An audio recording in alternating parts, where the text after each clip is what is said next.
8 আগষ্ট দিনটো মোৰ জীৱনৰ বাবে এক বিশেষ স্মৰণীয় আৰু মধুৰ দিন কাৰণ এই দিনটোতেই আমাৰ জীৱনলৈ আহিছিল আমাৰ জীৱনৰ প্ৰথমটি সন্তান আৰু এই সন্তান জন্ম হোৱাৰ কিছু মধুৰ স্মৃতি আমি সজীৱ কৰি ৰাখিছিলোঁ নিজৰ মোবাইলত আৰু এই মধুৰ স্মৃতিখিনি 9 মাহ দিনে আমি কেনেকৈ সজীৱ কৰি ৰাখিছিলোঁ কিছু ভাল লগা দৃশ্য ৰাখিবলৈ চেষ্টা কৰিছিলোঁ আৰু ঘৰৰ পৰা হস্পিটেল যোৱা লাগে এই সকলোখিনি কিছু ভাল লগা দৃশ্য আমি নিজৰ কেমেৰাত বন্দী কৰি ৰাখিছিলোঁ মই আৰু এই দৃশ্যখিনি আপোনালোকক সম্পূৰ্ণকৈ দেখাব চেষ্টা কৰিছোঁ যদি ভাল পায় মোৰ ভিডিঅ'টো লাইক কৰিব শ্বেয়াৰ কৰিব আৰু কমেণ্ট এটা কৰি দিব ধন্যবাদ আহক তেন্তে ভিডিঅ'টো প্ৰথমে আৰম্ভ কৰোঁ আৰু এয়াই আছিল সেই বিশেষ দিনটো যিদিনাখন আমি গম পাইছিলোঁ আমাৰ জীৱনলৈ আমাৰ জীৱনৰ তৃতীয়জন সদস্যৰ আগমন ঘটিছে আৰু সেই দিনটোত মানে এটা বুজাব নোৱাৰা ধৰণৰ ফূৰ্তি লাগিছিল আৰু ইয়াৰ পিছত আমি অসমীয়াৰ নীতি নিয়ম পৰম্পৰা অনুসৰি আমি সকলোখিনি কাম কৰি গৈছিলোঁ আৰু ইয়াৰ পিছত আমি যেতিয়া 5 মাহ হৈছিলে 5 মাহৰ মাকৰ ঘৰত গৈ পঞ্চমৃতৰ এই যি নিয়ম আছিলে অসমীয়া পৰম্পৰা অনুসৰি সেই পঞ্চমৃতৰ নিয়ম আমি কৰিছিলোঁ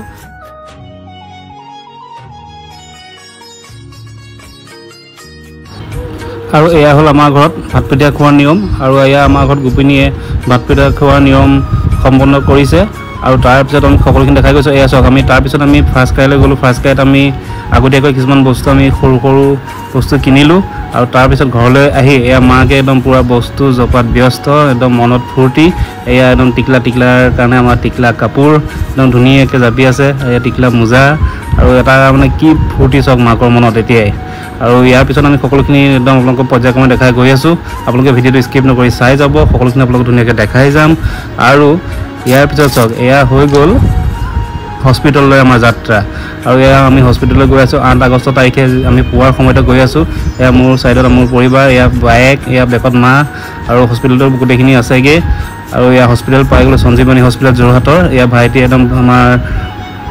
বোৱাৰীঘৰত ধেমালি কৰি আছে আৰু এয়া মা তাৰপিছত এয়া হস্পিটেলত এয়া অটিলৈ নিয়াৰ সময়ত ৰুমৰ পৰা উলিয়াই নিছে কিন্তু এই সময়টোত বহুত এটা ভয়ো লাগে দুখ লাগে ভালো লাগে ফূৰ্তি লাগে মানে এটা বুজাব নোৱাৰা সময় আৰু এয়া অটিলৈ নিছে মাকক মানে অপাৰেশ্যনৰ কাৰণে নিছে আৰু এয়া মই লগত এনেকৈ গৈ আছোঁ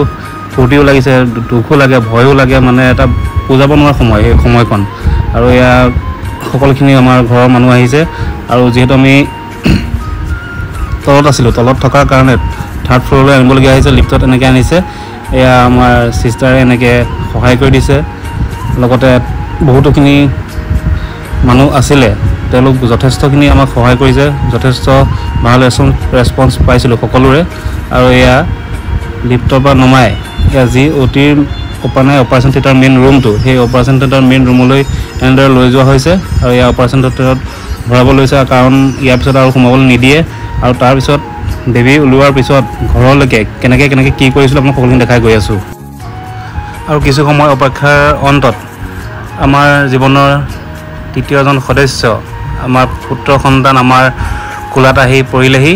ইয়াৰ মাকৰ ওচৰত এতিয়া আমাৰ সন্তানটিক দি দিছে চাওক প্ৰথম দিনাখনেই মোবাইললৈ কি ধৰণে চাইছে একদম যিহেতু বাপেকেও মোবাইল হাতত লৈ থাকে এনি টাইম সেইটো কাৰণে পুতেকেও চাগে মোবাইলতে চাই আছে আৰু এয়া একদম আঙুলি চুপি আছে খেলি আছে ধুনীয়াকৈ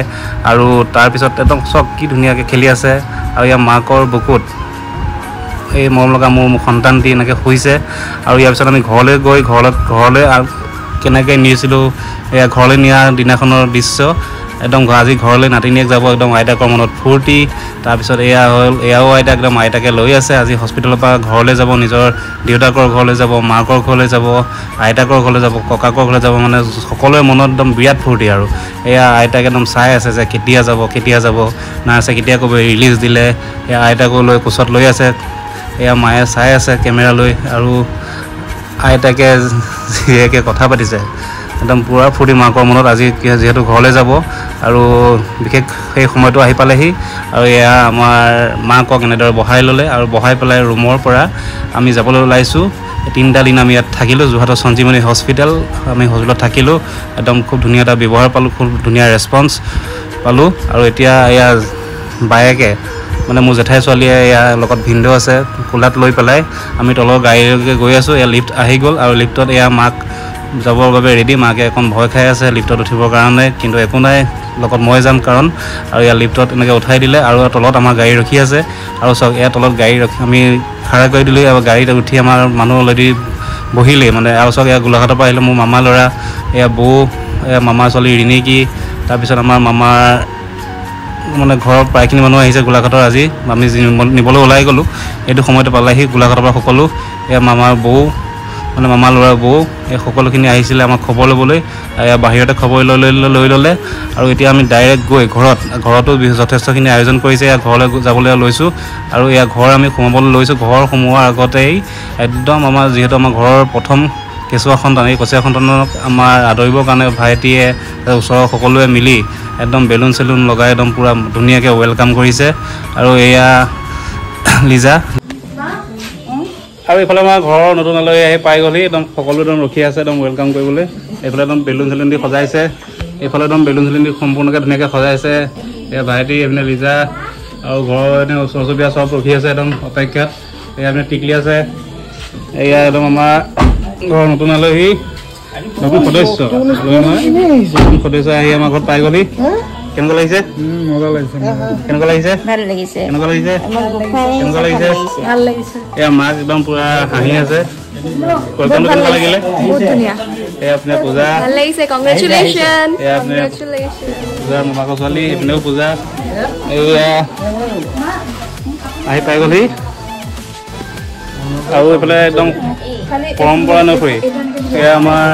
ঘৰৰ নতুন সদস্যক এয়া আদৰি আছে এয়া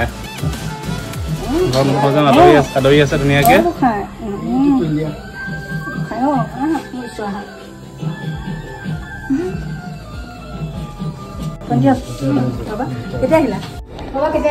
আৰু এইফালে চাওক একদম ভিতৰতো চাওক একদম কি ধুনীয়াকৈ সজাইছে দেই একদম সকলোকে একদম ধন্যবাদ আমি একদম গমেই পোৱা নাই আৰু আমাৰ টিকলাকনে এয়া একদম লিজাই একদম কেক ৰেডি কৰি থৈছে একদম লিজা একদম ধুনীয়াকৈ কেক ৰেডি কৰিছে একদম এতিয়া আমাৰ কেক কাটিব আৰু চব একদম ধুনীয়াকৈ আমাৰ বেলুন দি ৱেলকাম জনাইছে আমাৰ ঘৰৰ আমাৰ টিকলাক নতুন টিকলাক আৰু এয়া আপোনাৰ বেলুন এইফালে একদম চাকি তাকি এয়া একদম চব আহিছে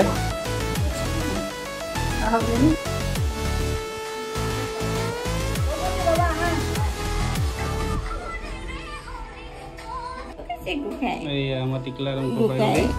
গৈ পাই গ'লি গোসাঁই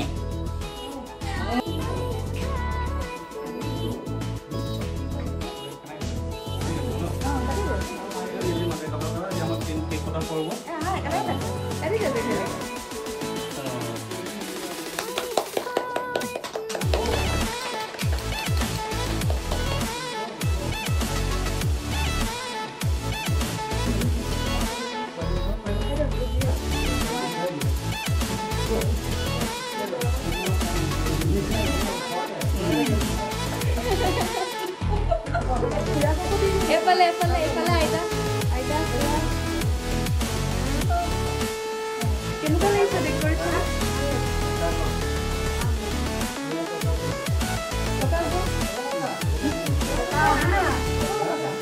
Pura ko? Aho. Dale matisse. Quer que eu coma? Quer? Esse ali é Mau kasih dia untuk kusut.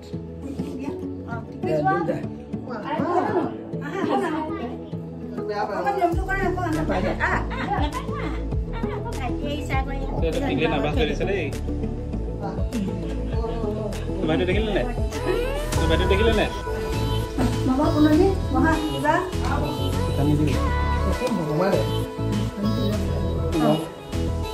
আৰু একদম আমাৰ ৰুমটো একদম পুৰা ধুনীয়াকৈ একদম বেলুন চেলুন দি একদম সজাই ৰাখিছে একদম সকলোকে একদম ধন্যবাদ যোনে যোনে সজাইছে আৰু আজি ভিডিঅ'টো ইমানটা সময় সমাপ্ত কৰিছোঁ।